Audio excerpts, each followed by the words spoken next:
Friends, hello, welcome back. Hope everyone's having a lovely day. We're here, June edition, coming up very shortly of the state of the marketplace for MLB The Show 25. Always trying to do our best to help you guys invest, flip cards, make coins, and so forth. Everything regarding those dynamics of the game. We are starting with the live series today before we dive into other areas of the game, other investments that continue to work, ones that are kind of not working so well anymore because of what has and has not been part of the game so far this season. We're trying to dive into it all. I know right now live series are still bananas priced. Shohei 685, what is his price went up about? Yeah, he's about 600k to 690. Did not see, and this is something that was important we brought up with the last roster update, is the first roster update of the year usually catches a lot of people by surprise. A lot of prices kind of inflate a lot more. The later you get into the year, the more and more cards get released, especially the live series. You go do so much with them. They keep getting pulled. If they get put in collections, they get put in collections. Nobody's quick selling them. So you can only pull so many. So those spikes in prices can only go up so much. You know, the Ketel Marte didn't go, as I say, but didn't go anywhere, right? So a lot of these guys, you know, we've seen their prices jump a lot the first time. The reason they jump so much is because everybody's investing in all the gold players that have gone diamond. And that does, of course, again, we're still seeing it happen. And just less people do it. The game's dying out more, stuff being released more. It doesn't go up as much. We're still seeing people do it. And that's causing, because right now live series are still the only name in the game. Because, you know, we'll show you one more time what card we're talking about. Your live series collection cards. Roger Clemens, still a stud. Gil Hodges, gold diamond. Diamond gold, I should say. And then, of course, Carlos Beltran is diamond. And what's so different about this year and years past is MLB is slow trickling out the higher and higher overall rated cards. And you're not getting double diamonds. Like, I mean, there was a lot of players. I would say the same overall as Beltran, but you could have fielded a team with somebody with similar stats by this time last year. This year, you can't. I mean, you look at Acuna, gold. Felix Bautista, pitcher. George Springer, gold. Pedro, Will Castro, gold or diamond silver. Cedric Mullins, silver, diamond silver. We don't have those double diamonds yet. And as long as there isn't all these really good double diamonds, it continues to make that Carlos Beltran a must get for people. Obviously, the more and more people that collect it, the less demand you're going to have there. That's kind of your gauge the further you get. I always say be careful. We're in June now, so you be careful with the live series. They are at completely unprecedented levels. If you're still 1.5, 2 million stubs away from being able to get a diamond player, or not a diamond player, but get that Carlos Beltran, it's like, you know what, you're better off probably sitting in stubs, because that won't be the show for whatever reason this year. Again, unprecedented, releasing flash sales every couple weeks. We went from no flash sales for 5 weeks to what was it, 3 in a month or so. So they're kind of throwing them anywhere and everywhere. But when them flash sales come out, it drops the prices of cards substantially, whatever it is. Of course, when it's 85 plus live series, you're kind of stuck there. But if you get like the Chase packs, there was a point in time I remember it was the Chase Randy Johnson pack that came out.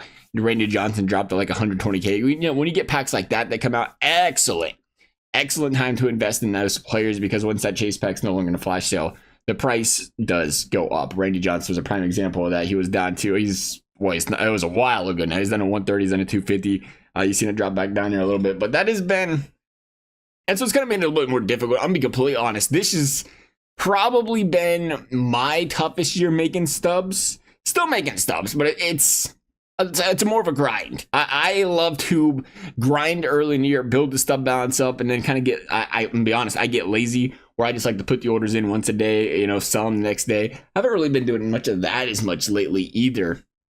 But it's a little bit more difficult from that regard, just because there's just so many less areas to do it. And your 20th anniversaries are still 12, 14K because they had the flash sale, the new threads, you know, all these feature cards that you typically see kind of slow trickle higher in years past can't, because there's so many areas, conquest programs, that you can get them tradable. So they're all kind of worth, well, nothing. Years past, you know, last year, if this was a threads card, they're taking out of packs. These 80s, you know, 5K, 3K, they wouldn't be going for 3K, they'd be going for 20, they'd be going 25. They keep going up because the collection is needed. It's just the hand we was dealt this year that went with the show. That's not a big deal, you know, make it a little more. I'm gonna be honest, it was too easy. If I could spend 20 minutes a week and make 500K, it was too easy. It was too easy. And be completely frank there. But just something to keep in mind this year, how the dynamic of the game is a lot more different. Now that we're looking at the fancy cards, I still don't like a lot of them. If there is any that I do like, it is either your fancy cards that are super rare. You know who those are. The ones that are expensive that don't get pulled as much. I still don't like them if they're always in packs all the time. But I do like, if you're still looking at, say, players that were once in chase packs, we were just talking about it, when that chase pack no longer is in the store, you tend to see the player's price go up, kind of like that with some of the headliners packs as well. You look at the Ronald Acuna spike there, but you see that a lot in cards. I wouldn't hold on to them for the long term because, again, what we're seeing this year, and this is the problem SDS is kind of running into with these flash sales. We're seeing it pretty clear. They don't have cards worth anything. There is some, but it's a very small pool. Where last year's like, oh, we'll release a Threads flash sale, but it's like, well, they're not worth anything already. Pipeline flash sale, not worth anything already. Tops now, not worth anything already. There's some areas. The thing is like the areas that they are kind of worth something, they're all spread out all over the place. They're in different types of packs. So it's not like, oh, we can just come out and have an all-star pack, because there just was never an all-star pack. It's just different cards from different types of programs, from different things, of that nature. So that's making it a little bit more difficult, I think. And that's why the flash sales continue until we see a flash sale that guarantees a 90 plus, and they could drop it on us. And that's the scary thing. You have to be very mindful when you get later in the year. There, at any moment with these flash sales, SDS could say, boom, 90 plus. And then these prices will tank for 2 hours, and it'll be an excellent buying opportunity. Just I just feel like the risk is too much at this point to be holding on to these guys. I know the prices are still going up, but you have to, again, be mindful. Show a prime example. He's 632 selling out right now. He was 600 at the last roster update. So it's like, even though he has gone up a little bit, it's not a lot. I always try to remind people, it's like, hey, if you could hold on to that Shohei for 600K, but you could keep flipping cards with that 600K. If a flash sale comes out, a good flash sale comes out, you take that 600K and you turn it to 1.2 million. That Shohei's not going up to that much. So it is still a good thing there if you're just sitting on players extra you don't plan on using.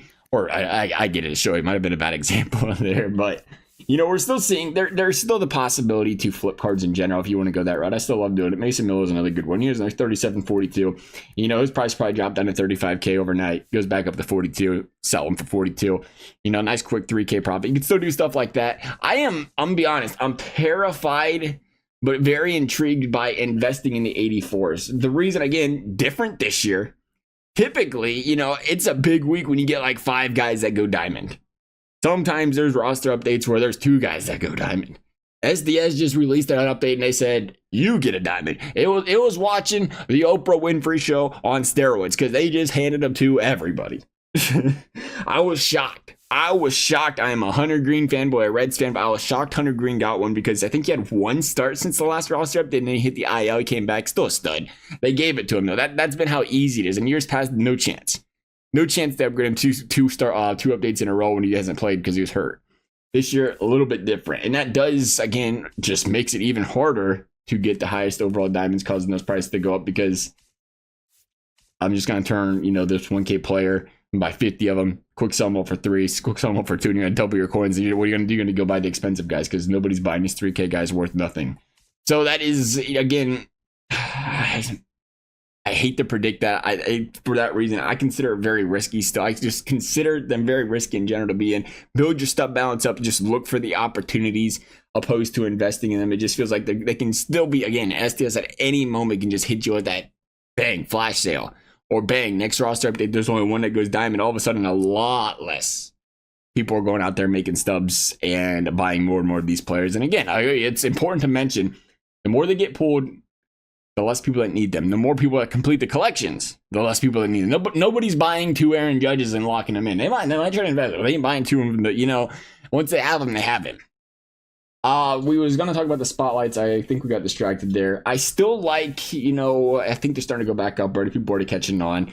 That might trickle a little bit more. I still love buying the spotlights when we get closer to the end of the month, middle of the month, for that particular month. Previous month, it's about time you start avoiding those. Can they go up a little bit? Sure.